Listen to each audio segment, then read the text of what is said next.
Buenos días todos, para Buenos todos. días. Ya damos inicio al segundo encuentro, que es de la segunda unidad, que es Filosofía Moderna y el Problema del Ser. Para el doctorado en Humanidades menciona Educación. Ya han tenido algunos, me han enviado las actividades, ya tienen las evaluaciones. Buenos La días. segunda es un video, si mal no me equivoco. Y tenemos que tratar de seguir las instrucciones. Es lo primero que quisiera compartir con ustedes. Seguir las instrucciones, cualquier inconveniente, cualquier situación que se les pueda suscitar, también me la pueden comunicar por mensajes y yo trataré en la medida de lo posible dar solución.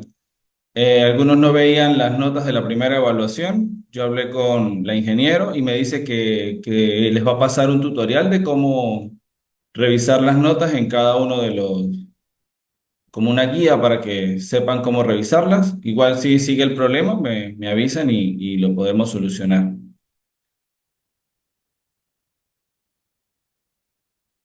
El tema que vamos a trabajar hoy es la filosofía moderna. Viene o nace con se dice que la Edad Moderna inicia con el descubrimiento de América, ¿sí? Ese 12 de octubre de 1492, porque empieza a haber un cambio en el mundo. La distribución del mundo cambia con ese descubrimiento o con ese encuentro, como ustedes lo conozcan, y empieza a ser diferente todo lo que hasta el momento se venía viviendo. Hay que recordar que antes de la edad moderna encontramos la parte medieval. La religión era la que dictaba cómo debíamos pensar, cómo debíamos opinar. Las comunidades se formaban alrededor de los palacios, de las iglesias, de las catedrales. ¿Por qué? Porque eran el centro, tanto político como religioso, que mantenían el orden dentro de la sociedad. Y la filosofía moderna es un poco disruptiva o crítica a esa realidad que se encontraba en la parte medieval. Hay muchos filósofos que saltan la parte del medioevo y dicen que allí no se hizo ciencia, no hubo conocimiento importante, cuando es un error, porque el método de la hermenéutica o los inicios y antecedentes del método eh, de Hegel, de la dialéctica, tienen sus inicios en lo que se llama el método escolástico, que inaugura Santo Tomás y continúan en el desarrollo de lo que ellos llaman sumas, que es la tesis, la antítesis y una síntesis. Igual eso lo vamos a desarrollar en los temas que tenemos pautados para el día de hoy. Sea, el origen de la filosofía moderna surge como una respuesta a la filosofía medieval y a la filosofía escolástica. Sí, es muy religiosa, no solamente católica. A veces pensamos, no, el medievo fue solamente una influencia católica. No, también estaba la influencia judía y los árabes, por lo menos. Aristóteles había perdido de la cultura occidental y quienes la rescatan son los árabes, quienes realizan traducciones y luego Santo Tomás empieza a trabajar sobre eso. Resalta mucho a Avicenas, a Averroes, Maimónides. Son filósofos árabes que también tienen gran influencia en nuestra manera de pensar y de ver el mundo. Comienza el Renacimiento y el ser humano se convierte en el centro del universo. Y eso es algo importante que pasa con la filosofía moderna. Anteriormente éramos teocentristas, es decir, Dios es el centro de todo, pero en el Renacimiento comienza a ser el hombre el centro de todo lo que hay. Entonces somos ahora antropocentristas. El hombre maneja todo lo que existe, toda la realidad está alrededor de sus necesidades. Y por eso es que empiezan a embellecer los templos, las esculturas son del hombre, ya no de deidades como los ángeles o los dioses o los santos, sino se centra en el hombre. Cuestionamiento de la autoridad, surge la necesidad de cuestionar la autoridad de la iglesia, ¿sí? Ya la iglesia pierde todo ese poder hegemónico que tenía y comenzamos a pensar de otra manera totalmente diferente. Los reyes y los emperadores empiezan a tener demasiado poder y empiezan a limitar poco a poco la influencia de la iglesia.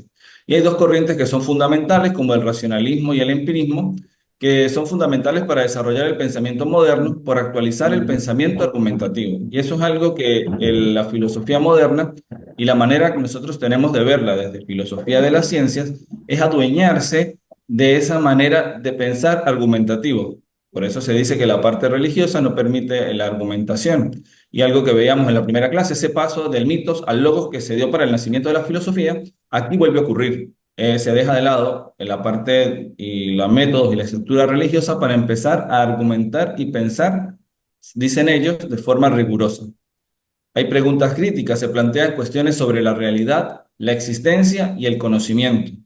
Anteriormente, las preguntas que venían en esos 12 siglos o 10 siglos del medioevo vienen a ser marcadas por la necesidad de explicar las cosas por medio de ese Dios. Y existen preguntas, en las preguntas clínicas ya, y énfasis en el método científico se convierte en la base para las teorías filosóficas y científicas. Con el empirismo y el racionalismo, que ya lo vamos a trabajar, empezamos a tener un método científico para trabajar de manera armoniosa en las ciencias. Vuelvo y recuerdo lo que he repetido en varias ocasiones. La filosofía de las ciencias solamente se encarga de estudiar de manera general algún conocimiento al que nos acercamos. No vamos a encontrar en él cosas específicas para uno u otro. Siempre coloco el ejemplo de la filosofía de la religión, que es la más sencilla de entender. Toda religión, para que sea considerada como tal, debe tener un mito, que es el libro con el que se fundamenta. En el caso del cristianismo, la Biblia; en el caso de los judíos, la Torá, y así con cada uno de las partes religiosas. Y un rito, que es la actualización, o sea, una misa, un culto, la manera de cómo se actualiza esa cuestión. Y así es como lo vemos en filosofía de las ciencias. Si queremos ver las ciencias de la religión, lo vemos de esa manera. Si queremos ver las ciencias de la educación, también lo vemos de ese mismo aspecto. Y en el caso en el doctorado, ¿qué es lo que estamos adquiriendo? Herramientas y conocimientos para poder pensar y reflexionar en ese futuro tesis que vamos a realizar, o cuando vayamos a ver epistemología, que es específico ese conocimiento. El primero que tenemos es, ¿sí, Jorge? Muy buenos días. Sí, mira, doctor, muy buenos días. Yo estoy azul, como decimos aquí en Santa Marta. Yo tengo casi un mes que me habilitaron filosofía en la plataforma y primera vez que me mandan a mí un link, es mi primera clase y usted está diciendo que ya entraron una primera actividad que ya evaluaron y yo no he hecho nada porque es mi primera actividad con usted y es la hora. Yo entré a la plataforma y todavía no me aparece en la actividad. La asignatura está colocada en la plataforma, pero yo no tengo ninguna actividad colocada. Y entonces es mi primera clase y usted dice que ya han evaluado, que han hecho videos, que han avanzado. Entonces yo estoy desde cero. Perfecto, no hay ningún inconveniente. Ya estoy copiando sus datos para pasarlos a la universidad. Y el primer encuentro, pues lo van a encontrar cuando tenga acceso como tal a la asignatura. Sí me comentaron que hubo un pequeño inconveniente con Yo esa la primera tengo, o sea, clase. la asignatura yo la tengo en la plataforma, pero no me aparece ninguna actividad que tengo que hacer. Está la asignatura, pero no aparece ninguna actividad. Yo entré Eh, y donde está no me aparece. Y dos, una sugerencia. Hicieron un WhatsApp que nosotros participantes no podemos opinar. Tenemos muchas dudas y uno ahí no puede decir nada porque nada más pueden escribir son los administradores. Mientras los otros WhatsApp sí dan libertad que los participantes expresen sus inquietudes. Y en este no. Perfecto, ya esas inquietudes las voy a transmitir al, a Y no hay la, al que coordinador. este es mi primera actividad. Si ya usted evaluó la primera, entonces yo sé qué tiempo tengo yo para hacer la primera. Yo tengo las actividades en el aula abiertas para todo el lapso. Todas finalizan, se cierran todas el mismo día, al final de la asignatura. Todavía tiene un mes y algunas semanas para realizarlo. Keila tiene una pregunta. Buenos días, doctor. Le habla Buenos Sonia días. Salamanca desde Colombia. ¿Cómo está? Muy En el bien. mismo sentido, doctor, ya que pues se abrió un poco el espacio, es para comentar exactamente lo mismo, profe. Entonces yo le enviaría un mensaje por la mensajería del, del aula virtual. Estamos exactamente 4 o 5 colombianos haciendo el curso y realmente es nuestra primera clase. Entonces, ahora usted al final de su intervención mencionó que las actividades quedarán abiertas hasta el final del mes, o sea, donde está El programado curso. del curso. Entonces, profe, para que también nos tenga en cuenta y pues realmente podamos hacer todo lo requerido. Muy amable. Conmigo Y no no tienen, también, doctor, y ¿sí? tenemos inconveniente. Nosotros estamos viendo 3 asignaturas y la mayoría de las asignaturas tenemos bastante trabajo para final de mes, entre mes y una semana, como te dice, me toca entregar a mí 3 trabajos de epistemología, 3 trabajos de historia de educación y ahora los trabajos que estoy de cero. Entonces, incluso la profesora de epistemología nos tuvo que alargar el plazo más hasta finales del mes que viene porque no sé qué está pasando con la universidad. Tienen problemas con el sistema, no avisan y colocan la asignatura y nos amontonan encima aquí en Colombia todos los trabajos al mismo tiempo y no son trabajos fáciles, son trabajos de doctorado que hay que producir y entonces la cosa es un poco compleja. Entonces, esperamos así como los otros docentes han dado más plazo y esperamos que usted también nos dé más plazo del tiempo estipulado, porque yo con usted estoy de cero, voy a comenzar apenas desde hoy. Sí, sí, ya esta novedad ya la tengo aquí anotada y ahorita le escribo al finalizar la clase, hablo con el coordinador para ver qué solución nos plantea él y que abran el grupo de WhatsApp para poder que ustedes puedan expresarse. Ya lo tengo aquí. ¿Alguna otra persona? Héctor, Profe, buenos días. buenos días. Bueno, como dijo el compañero anterior, primera clase que asisto, pero yo tengo una ventaja. Yo entré a la plataforma y a medida que uno va abriendo la plataforma, le va mostrando las actividades. Ya yo hice el video, ya yo se Ujú. lo envié. Sin embargo, uno entra ahí y mismo le van abriendo las pestañas y se le va dando el proceso de que continúa. En frente a lo leído hoy o a lo comentado, bueno, yo también tengo noción de filosofía un poco porque soy licenciado en filosofía. Cuando usted habla de la filosofía medieval, Justo. donde medieval es una filosofía netamente teocéntrica y la moderna es una filosofía antropocéntrica. Pero ahí entre esas dos hay un periodo de transición que se llama Renacimiento.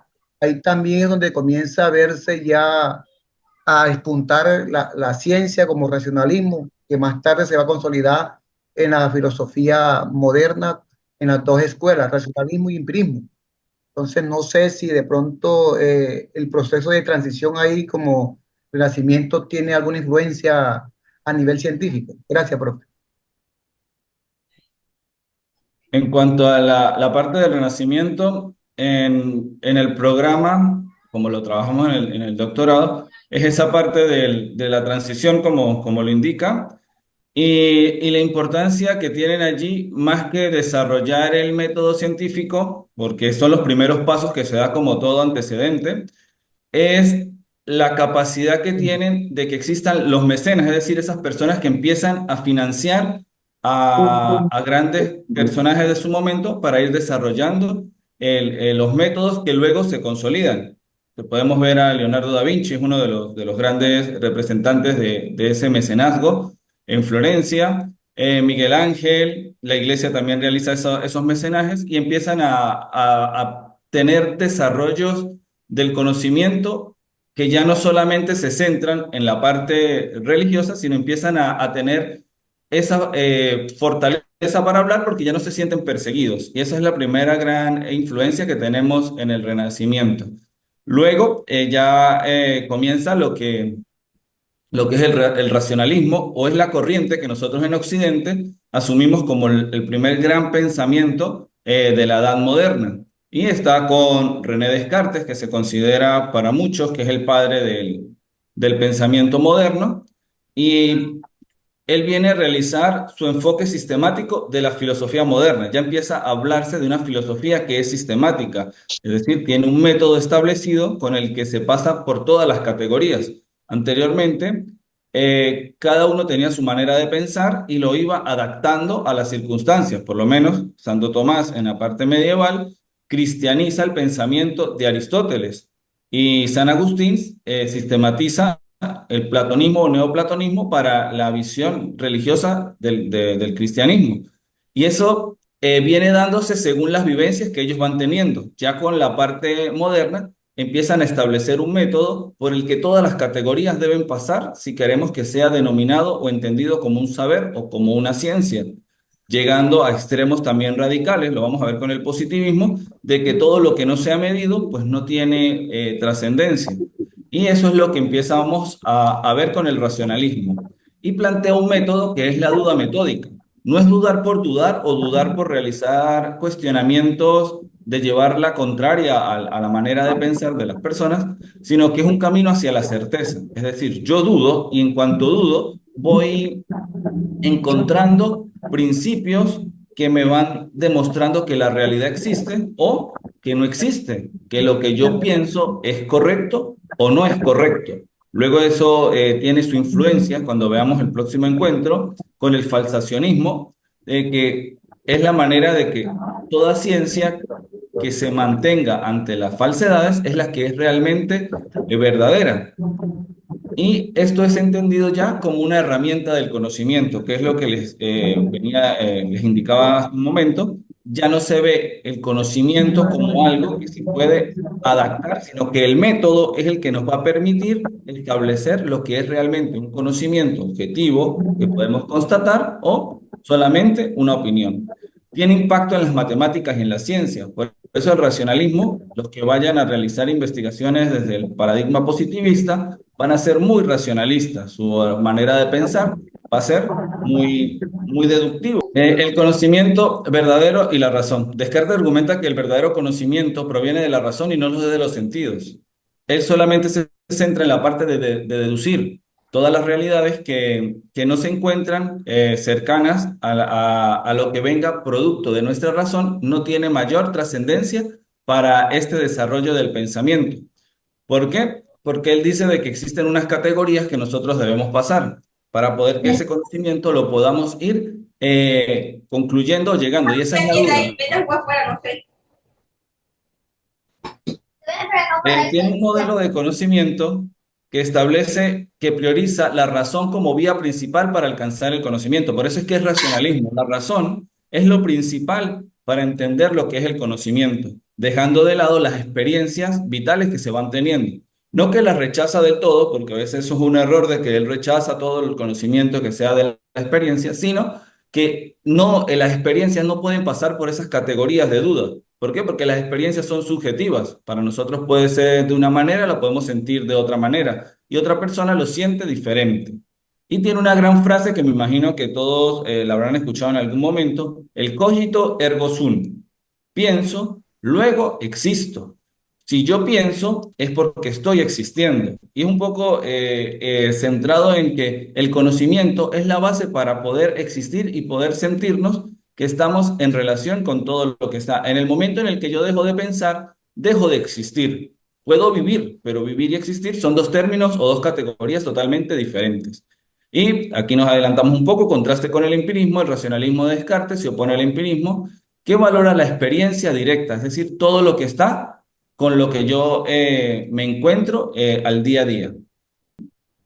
Y tenemos la segunda corriente, que es el empirismo. Se conoce que el empirismo viene siendo una corriente que nace en Inglaterra, es una corriente anglosajona, y su principal representante, o el primer gran representante que tiene, es John Locke.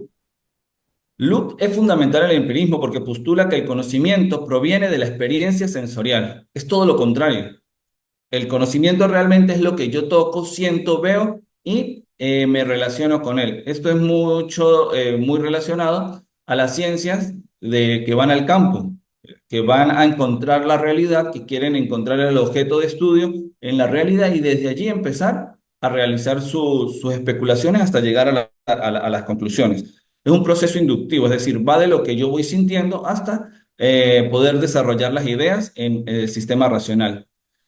Tienen una premisa los empiristas que es la tabula rasa, es decir, la tabla, imagínense en un pizarrón en blanco, donde no hay nada escrito y nosotros podemos poco a poco irlo rellenando con nuestras experiencias. Describe que la mente al nacer es una tabula rasa, es decir, algo que está en blanco, sugiriendo que no hay ideas innatas. ¿Qué son las ideas innatas? Son las ideas que vienen con nosotros. Descartes decía que las ideas innatas son básicas para poder desarrollar nuestra vida y Luke viene y dice todo lo contrario. Las ideas innatas no tienen mayor trascendencia. ¿Por qué? Porque la experiencia es lo que nos va dando a nosotros el conocimiento. Cuando venimos al mundo, venimos sin ningún conocimiento, sin conocer nada, sin saber nada, y vamos poco a poco escribiendo en esa tabla NASA que nosotros tenemos, en ese papel en blanco, por medio de las experiencias, nuestra manera de pensar y de reflexionar. Tiene un desafío al racionalismo, que su enfoque desafía el racionalismo cartesiano al centrar el conocimiento en la experiencia, lo que ya veníamos hablando. Las ideas introduce dos términos, que son las ideas simples, que son los datos sensoriales, y las ideas complejas como combinaciones de estas. La influencia de la ciencia moderna. Su énfasis en la observación y la experiencia impacta en el método científico. Y es lo que nosotros ahora realizamos cuando vamos a una investigación de campo. Siempre vamos a mirar la realidad circundante. Todo lo que está alrededor de nosotros es lo que vamos a ver para poder desarrollar nuestro pensamiento y aplicar el método científico. Ya no es solamente la razón de que algo ya está preestablecido, sino que nosotros tenemos la oportunidad de acercarnos a él, a cualquier ciencia. Todas las ciencias nosotros podemos aplicarles el método científico si queremos partir de la observación y de la experiencia. ¿Por qué? Porque es algo que es muy necesario y ustedes lo han visto cuando han hecho trabajos de pregrado, de maestría, de que necesitan ir al campo para poderlo desarrollar. Por muy documental que uno quiera realizar una investigación, siempre tenemos que ir a un contexto vital para poder que esa investigación tenga relevancia. Y plantea algo muy importante, que son los derechos naturales y el contrato social. ¿Por qué? Porque se le considera que es uno de los primeros que habla de lo que es el liberalismo político. Y otro empirista es David Hume, que su influencia es que trasciende en el pensamiento del empirismo. Ya la parte más radical del empirismo se lo debimos a él, es decir, que todo viene por medio del contacto que nosotros tenemos solamente. Y niega las ideas innatas de una manera en las que ya no acepta que eso pueda existir. Luke deja un espacio para esa cuestión. Ya David se centra en que no hay manera de que esto llegue. Y ese empirismo radical es el que nosotros muchas veces vemos y entendemos de que son dos corrientes totalmente diferentes que no se pueden encontrar en ningún punto, porque David Hume se encarga de llevar al extremo esta manera de pensar. Habla de las creencias y los hábitos mentales. Las creencias y los hábitos muestra que las creencias y los hábitos resultados de hábitos mentales y no certezas. Es decir, no existe la parte de las certezas como tal, sino que son hábitos que nosotros vamos construyendo. Quien tiene una creencia religiosa no viene dada porque creen realmente en esa cuestión, sino que el hábito de ir paulatinamente acercándonos a ese misterio va haciendo que tengamos esa certeza en nosotros de que tenemos una creencia. Habla mucho de las impresiones sensibles, que las ideas provienen de impresiones sensoriales, lo que puedo captar por cada uno de los sentidos que nosotros tenemos, lo que toco, lo que degusto, lo que veo, lo que escucho, lo que siento, todo viene a marcar las maneras que nosotros tenemos de acercarnos a ese conocimiento. Tiene el impacto que tiene la filosofía moderna, es que influye en pensadores como Kant sobre las limitaciones del empirismo. Igual cuando veamos Kant vamos a ver la cuestión. Cualidades cuestionadas. Desafía la noción de la causalidad, sugiriendo que es una asociación de ideas. Ya no tenemos un punto final al que vamos, a lo que todo va dirigido, sino que son pequeñas transformaciones que nosotros vamos encontrando dependiendo de las experiencias que vamos acumulando. Hay que tener claro de que siempre las experiencias las acumulamos y es lo que nos va a permitir tener acciones para situaciones que se nos puedan presentar. Hay un cuestionamiento de la religión, explora la idea de Dios y la base de los juicios éticos. Hay que recordar de que la idea de Dios es algo totalmente abstracto. Yo no lo puedo tocar.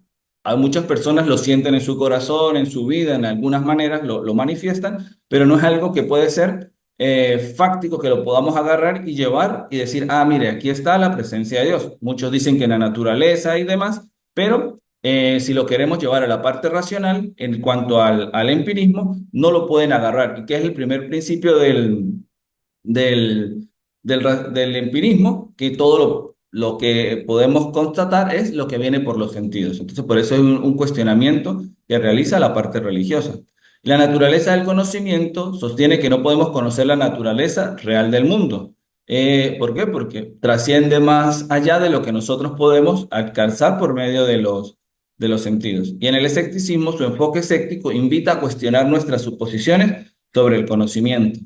Y en filosofía siempre tenemos problemas. Todo lo que nosotros nos acercamos es hacia problemas. Y en el caso del problema del conocimiento, el escepticismo viene a marcar si nosotros realmente podemos conocer o no, si ese conocimiento es alcanzable o no lo es. Y eso es lo que viene a hacer Hume, y por eso les decía que es el que lleva el empirismo un poco más radical, lo lleva a la parte del extremo de que no hay una posibilidad de que se relacione con la parte del racionalismo, las ideas innatas y esas categorías que vimos con René Descartes.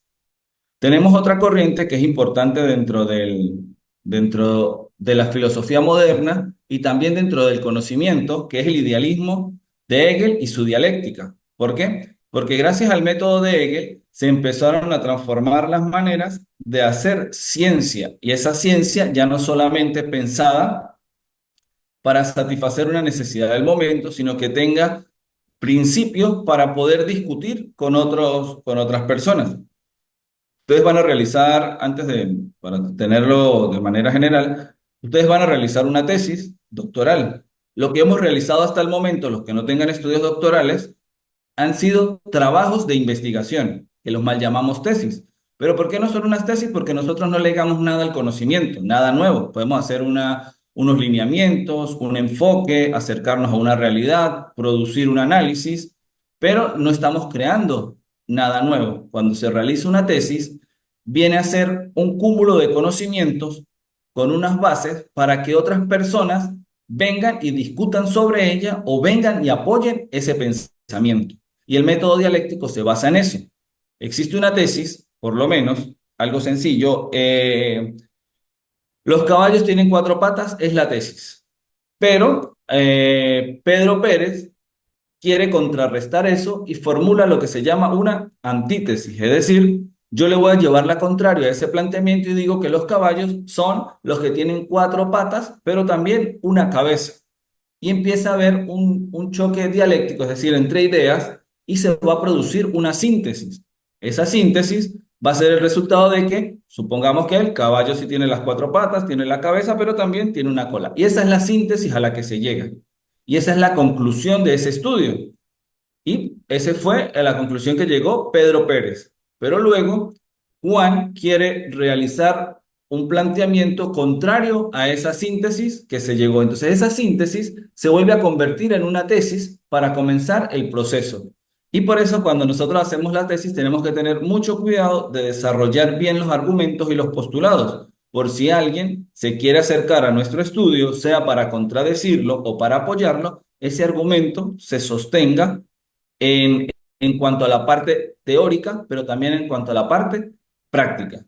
Y eso es lo que hace Hegel y la gran transformación del método. Eso ya se vivía en la parte medieval, pero él le da un sentido que lo hace ser científico. Y hoy en la actualidad, todo conocimiento al que ustedes se quieren acercar tiene una tesis que lo más seguro tuvo una antítesis, con lo que llegó a una síntesis y luego otra persona, para llevar la contraria, convirtió esa síntesis en una tesis. Es un círculo constante en el que se va dando ese desarrollo.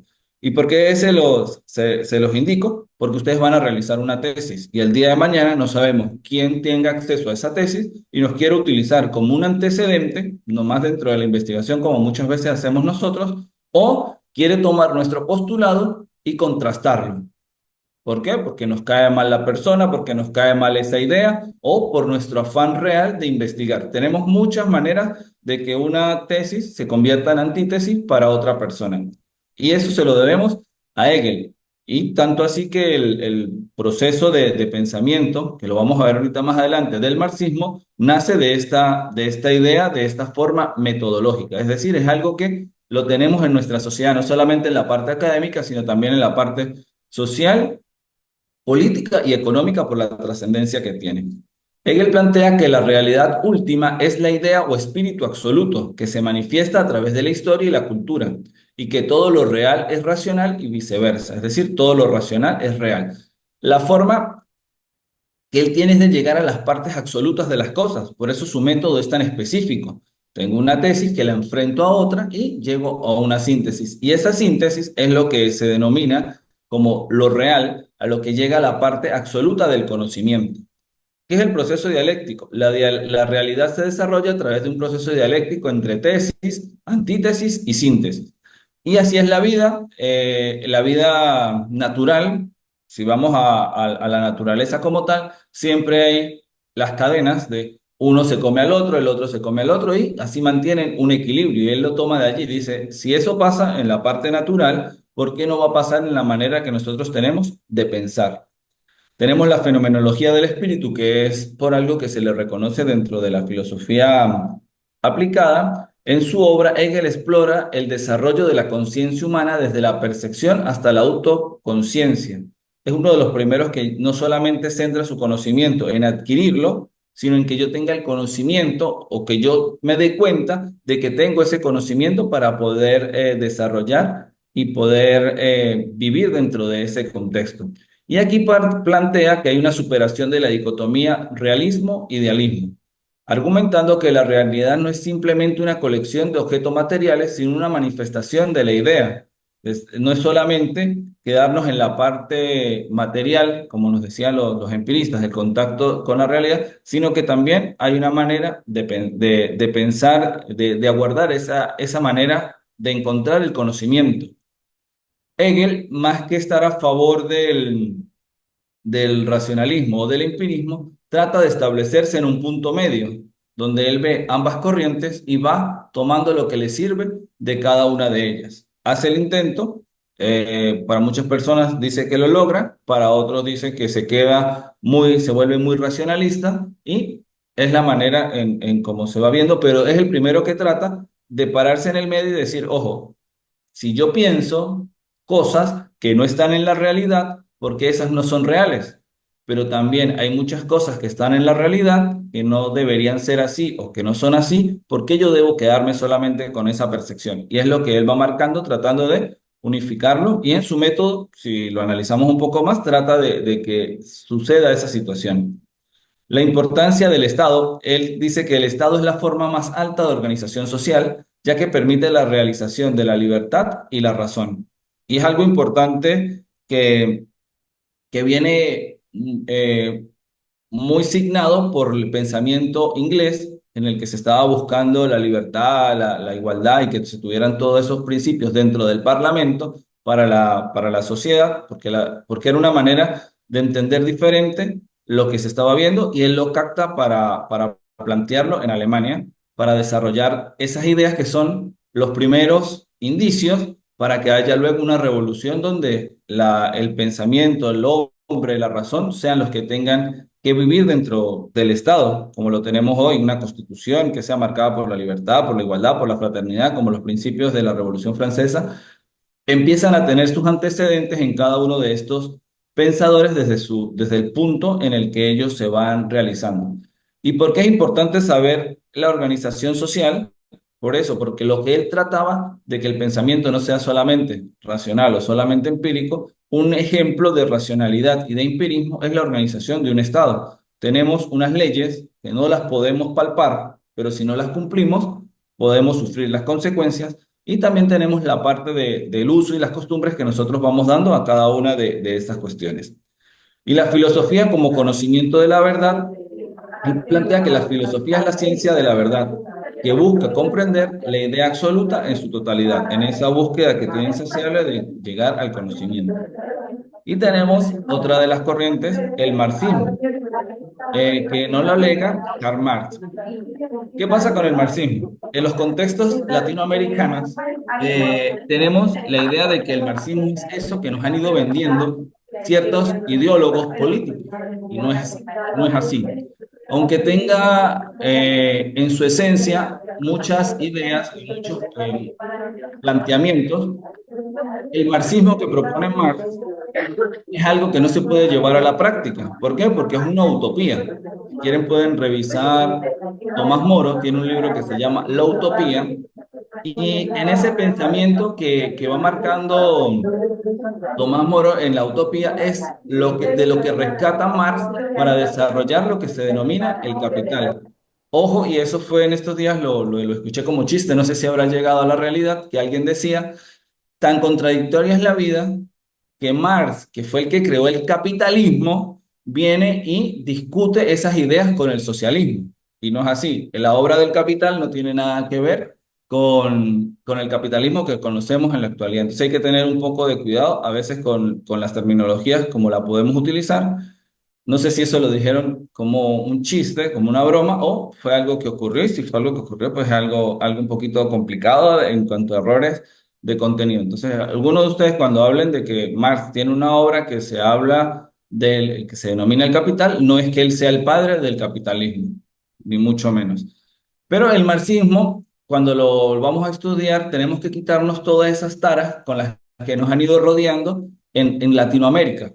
Igual en Europa, en otros lugares, pero como nuestro contexto es Latinoamérica y la gran fuerza que llegó fue en Cuba con el comunismo y ha ido llevando a otras realidades, es importante de que lo separemos el marxismo de esas ideas socioeconómicas y políticas que tenemos en Latinoamérica. No le agarren una idea ni lo traten despectivamente, porque pues, son postulados que se mantienen en la actualidad. Se dice que existen tres maestros de las sospechas. Uno es Freud en la parte del psicoanálisis y de la parte de la mente, la conducta, el comportamiento del ser humano. Otro es Marx en las ideas que propone para el desarrollo de la sociedad económico y político. Y el tercero es Nietzsche sobre la parte de pensar la religión, la moral y demás. Pero nos quedamos con Marx, que sería, entonces, se consideran que es uno de los tres pilares de la sociedad como la vemos hoy en día. Y por tanto es necesario estudiarlo y entenderlo, quitando un poco todas esas fobias o esas filias que nos han ido marcando dentro de nuestro contexto. El legado de Marx es clave en la crítica del capitalismo y del materialismo histórico. Él, tomando el método de Hegel, junto a Engels, plantea una manera de las luchas de clase, es decir, un constante ir y venir para formular esa sociedad ideal. Ojo, ya hay un antecedente de esa sociedad ideal que lo podemos encontrar en Tomás Moro, ¿sí? El canciller de Enrique VIII, y también Platón tiene una manera de presentar cómo sería la sociedad ideal. Es algo que siempre se persigue. Y una utopía es la posibilidad mental que nosotros tenemos de pensar algo que es ideal. Y el capital y estas ideas, más que todo, para llevarlos a la realidad, se marcan en ese contexto. El capital, que es la gran obra de él, examina la economía capitalista y su impacto social. Es lo que él realiza, ver cómo esa economía que están haciendo por las revoluciones industriales, económicas que que han ido transcurriendo en los últimos años relacionados a su vida, es cómo va modificando esa manera de pensar. Y él conocía realmente cómo funcionaba el capitalismo porque su cuñado era una persona que se movía en ese ámbito, tanto así de que él toda la vida vivió de lo que le podía colaborar esa persona para poder desarrollar su pensamiento. Él estaba claro de que era sobre lo que estaba hablando en ese momento y establece lo que es la lucha de clases. La historia es vista como un conflicto entre clases sociales con intereses económicos. La tesis es el capitalismo, es los burgueses, la antítesis son el proletario, las personas de bajos recursos, y cuál va a ser la síntesis o la conclusión a la que llega el comunismo como esa manera de poder establecer una sociedad libre de clases donde todos puedan compartir todas las cosas. Ya por ahí nos damos cuenta de que es algo, un sueño muy difícil de lograr si en algún momento se pueda lograr. Plantea lo que es el materialismo histórico. Propuso que las relaciones de producción modelan la estructura social.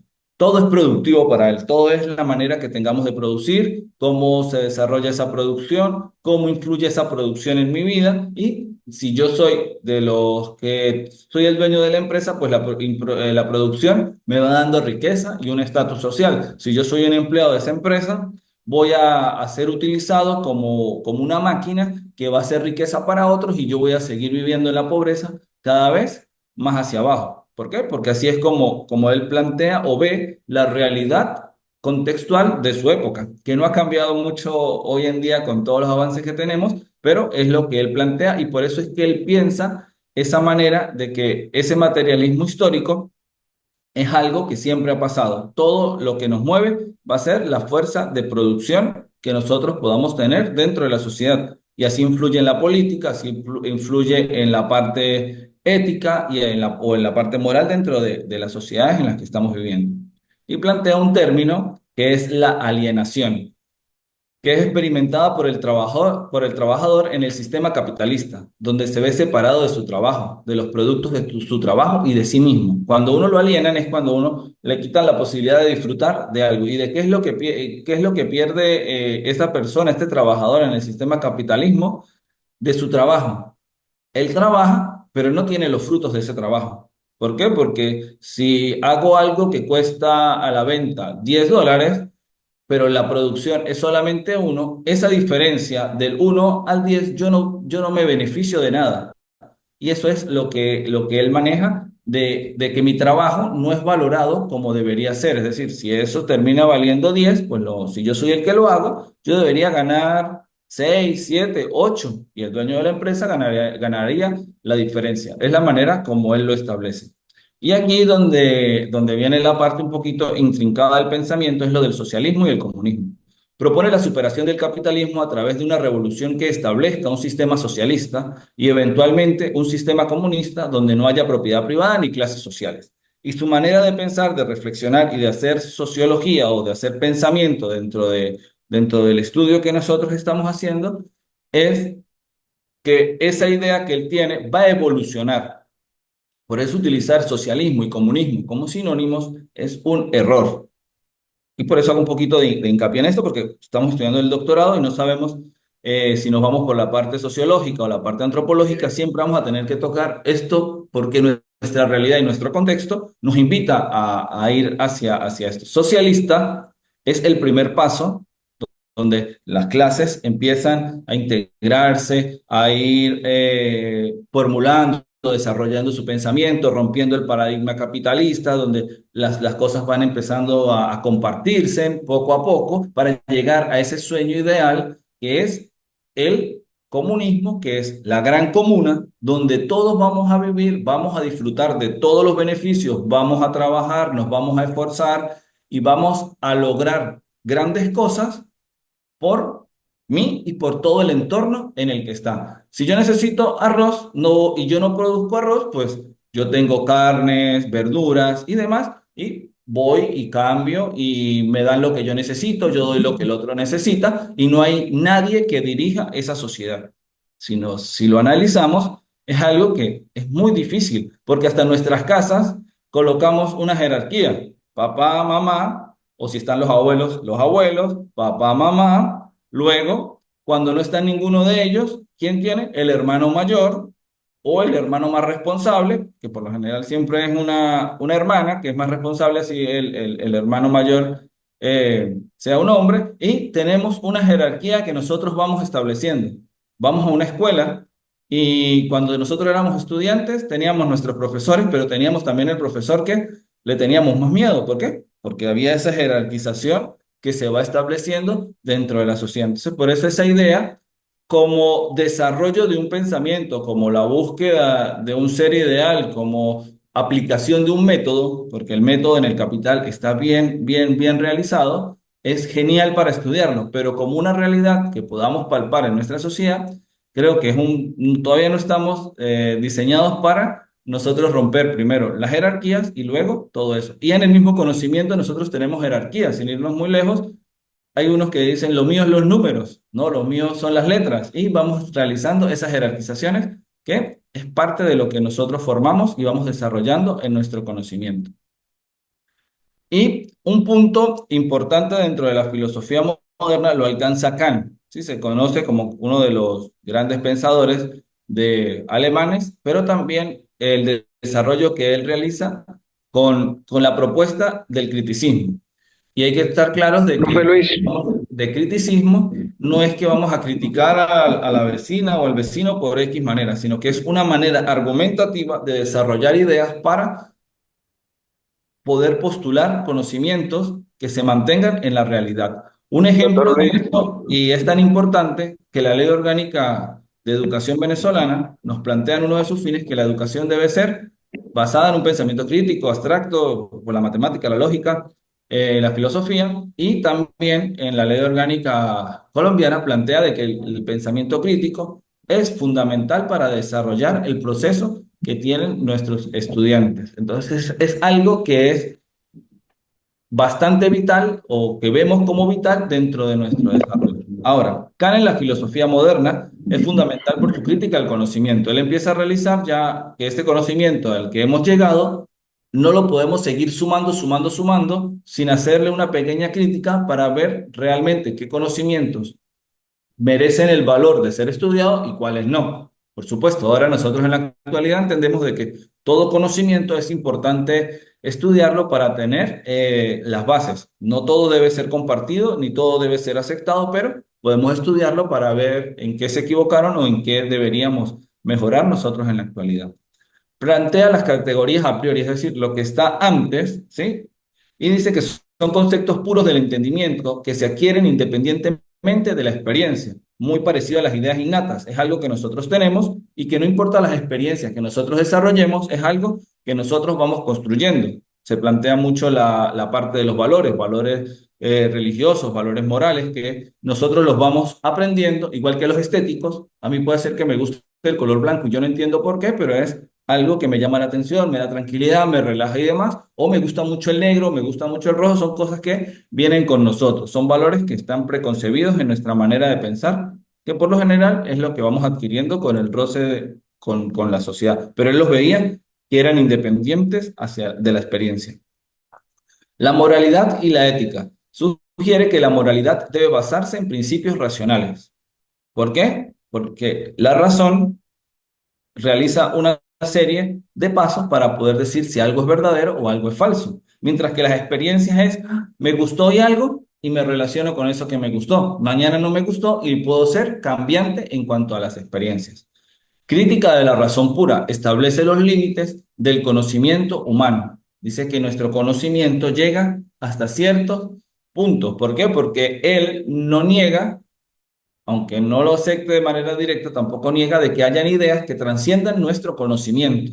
Es decir, una deidad, Dios es concebible por parte de la moralidad y demás, entonces tenemos un límite y fuera de ese límite existen otras cosas que no entendemos en este momento y lo más seguro nunca vamos a entender.